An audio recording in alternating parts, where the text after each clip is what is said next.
Bon, c'est quoi vraiment un réalisateur? Et pourquoi il ne faut pas confondre avec vidéaste? Parce que la façon dont tu te présentes dicte la raison pour laquelle on va t'appeler. Et je sais que dans la tête de beaucoup, le réalisateur, c'est celui qui tient la caméra. Ça peut arriver, surtout sur des clips, selon les budgets, mais en réalité, c'est pas tout à fait ça. Tu vois, le réalisateur, c'est celui qui conçoit et dirige le projet. Il dirige l'équipe, les comédiens, les intentions, le rythme. C'est un peu le chef d'orchestre. C'est pour ça qu'en anglais, notamment, on dit director.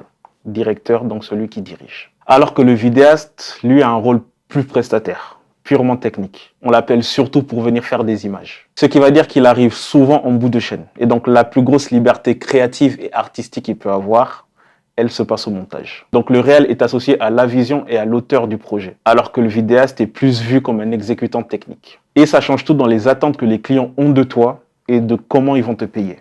Cela dit, bien sûr, tu peux être réalisateur vidéaste sans aucun problème.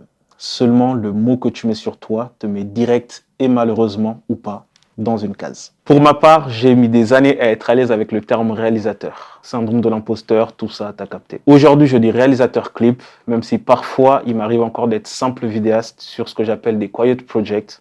En gros, des projets sur lesquels je ne communique pas vraiment, même s'il y a des gros noms dessus, comme Nike, Jordan, Snapchat et d'autres. Alors, est-ce que maintenant, tu vois la différence?